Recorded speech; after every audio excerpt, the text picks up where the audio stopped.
These are the things I hate in life. Okay. Hey Google, what languages are spoken in Cameroon? Hello, hi, Miliano. If you're new here, hi, welcome to my channel. If not, what's up? My name is Naa Momo and you're welcome to another episode of Books and a Beat. That's a series I do on my channel where I review books written by African authors in a makeup look and usually an outfit inspired by the cover of the book. I feel like today the angle is a little closer, but that's okay. Once in a while, you must look directly into my eyes. It's fine, it just depends on the day, how I'm feeling, what the camera wants me to do with it, so we move. Today, we are talking about Nana Nkweti's Walking on Cowrie Shells. The author is a Cameroonian-American professor, and this is her first book, and it details the wide range of genres. We have young adult, there's a touch of horror, there's a touch of fantasy. It's largely a collection of stories that takes a look at family relations, interpersonal relationships. I think Walking on Cowrie Shells looks at it from a very particular vantage point, in that it looks at it from the perspective of Cameroonian families in the diaspora. I'm going to review this collection the way that I reviewed Love in Color by Bolu Babalola, but just talk about my favorite stories and the ways in which they touched me. And in addition to that, I'm also going to talk about like a couple of themes that I saw running through a few of the stories. Today's look, as usual, is inspired by the cover of the book. The background of it is black, and the text on it that details the title, the author's name, the accolades that the book has won thus far are in white. So there's a touch of white in the inner corner of my eye, and the overall eye color that I went for was black, just to really tap into the drama of some of these stories, and also because I haven't had a blacked out smoky eye in a while, so you get to enjoy that with me. My lower lash line is lined with red for the small text on the left side of the book that just says stories. And then my upper lash line is green for the cowrie shells that lit the cover of the book. My earrings are pretty simple, but there's a red bauble at the very end to tie in with the small red text on the side and to bring it out a little bit more in comparison to my eyes. My blouse is black. It's by Karma Culture and Apparel. I chose it because the text on it is white, red, and green, like the colors of the book. So the first few stories seem to follow a theme, and even afterwards in a couple of the stories, the theme of family and family expansion seemed to be really clear to me. The first story is It Takes a Village, some say. It's a Cameroonian couple who haven't been able to have children. They've been like basically ostracized from their social setting, and eventually are supplied with saying is as they were supplied with a foster child, reading along with the child in question as she grows up, we understand that that's exactly what it was.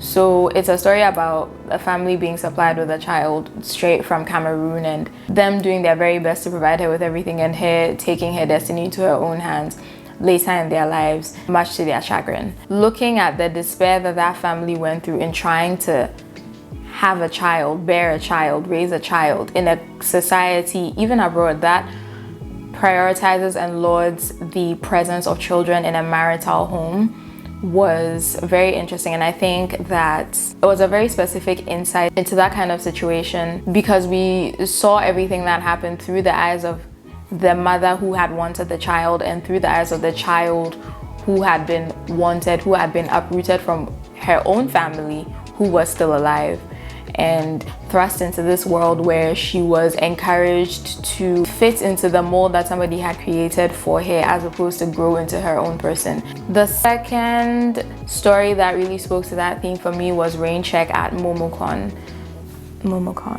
The protagonist of this story is at a comic book event with her friends, and this is a group of teenagers, right? So we get a glimpse into the teenage angst that you would expect from a group of friends who are just hitting puberty and don't really understand how their relationship is changing, who are sometimes behaving like frenemies to their friends, like being very antagonistic, but then covering it with sweetness and friendliness. In addition to that, we have the added layer of the main character as a child in an immigrant African home who has her life pretty much planned out for her. She has lots of expectations on her, always has to manage her parents and how they see her, how they interact with her, how she reacts to their interactions, and just ultimately balancing all the different facets of her life as she tackles this new portion of her life. So like I mentioned before, apart from the themes touching on familial growth and the difficulties of that, it also speaks to personal growth, especially within immigrant African communities, in individuals who are born into families that are still very immersed in their native culture and who are navigating the cultures of the new places that they live and just how those things clash. Another story that kind of speaks to the aforementioned is Schoolyard Cannibal. Schoolyard Cannibal is a very third-person view of how racism manifests in schools, especially to Black children. The different ways in which they are treated violently. It may not be physical violence, but the way things are said, the way problematic things are brushed under the rug and they are encouraged to be quiet because they don't want them to make any trouble. Okay, at this point, I'm going to talk about my favorite stories. The ones that really had me yelling. There were like 4 of them. The first one was Rain Check at Momocon, just because I feel like it's just talking about how a child born to continental African parents who have migrated to the US is trying to navigate 2 cultures, I guess, and still trying to hold on to her friends who aren't always treating her the best, and navigating her creative pursuits with a boy that she's kind of interested in. Just for the time frame that it's written about in the main character's life, it's pretty accurate. Like, just everything is stacked on top of each other. I enjoyed the ending, not only because the character like really puts her foot down and says enough, but because of the illustration. Now, the second story that really smacked me in the face was It Just Kills You Inside. This story was about zombies. I don't think I've ever read a story about zombies that was based in Africa where it wasn't like, oh, they were carried from somewhere and then thrown into the African country just to get rid of them in the land that they were from. But I think the way it was told lends it to the understanding that there are already existent conceptions of zombies within the culture that the story is based in. And so having this new fresh way to explain them is a nice little twist to something that would be considered at this point to be folk knowledge. I thought that the focus on African zombies, or just having a zombie apocalypse story that centers Black people and gives us a glimpse into what common horror tropes would manifest on Black people, well, basically I'm saying that I think it's cool that we're seeing Black zombies and we're understanding that they're like fully sentient people who just happen to be a little undead, just a touch. The description of the mort vivant, it's different from a normal zombie story in that it details their re-assimilation into society, and honestly, truly, it's not even giving Hollywood blockbuster to me. It's giving Ghallywood blockbuster, and I would like to see it. Please and thank you. I don't know what the Cameroonian equivalent for Hollywood / Ghallywood / Bollywood / Nollywood is, but whoever it is, please make it happen, please. Thank you. The next story, this one was an unsolved whodunit, to me at least. The Statistician's Wife follows the life of a newly wedded couple, takes us back into how they met and then their romance and their eventual like marriage and moved back to the country that he works in, and they were making a life for themselves. The wife dies mysteriously, and so the length of the book that isn't spent revisiting how they met and the tensions within their marriage questions the husband's integrity and his story of not knowing what happened to his wife. The way the story was told, it reminded me of the tension in the movie Malcolm and Marie. The very last story that I absolutely love is called The Living Infinite. This story is about mermaids.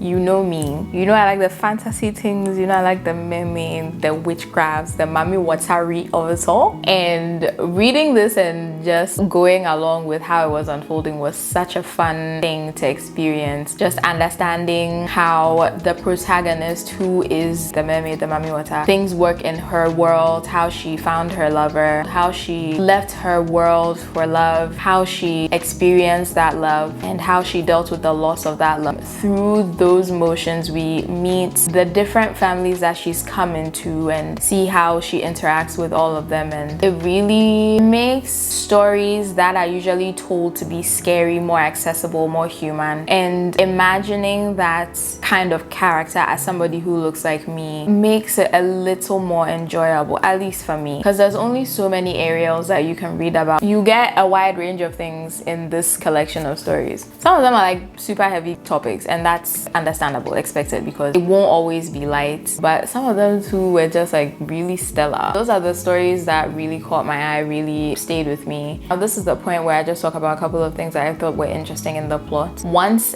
again, I feel like I can trust African authors to really throw in portions of dialogue that are not in English, just to really underscore the fact that African countries are so much more than the lingua franca that they are ascribed. There was some Franglish, there was some Pidgin. In addition to English, French, Franglish, there's so many different languages spoken in Cameroon. Fula, there's Ewondo, there's Chadian Arabic, there's Igbo as well. I didn't know that they spoke Igbo in Cameroon, and unfortunately I wasn't able to decipher which word was which. I don't think I gave it the time to actually look up which was which, but the author included that in the dialogues, especially in the first story, to see the foster child's view of things. I also thought it was cool to have like a couple stories about zombies and mermaids, because that's not always stuff that you see being spoken about in a way that isn't demonizing them or condemning them or just flat out refusing to acknowledge them as fantasy elements as opposed to real life harbingers of destruction and death. Okay, that's all that I have for you today. I try to keep it nice and sweet. I try keeping a lot of the other stories that are equally as interesting under wraps. So I would encourage you to grab a copy and dive into these worlds that Nana Nkweti so brilliantly weaves for us to read. Thank you so much for watching, for sharing, for commenting, for liking, and for subscribing. And I will see you in the next one. Bye.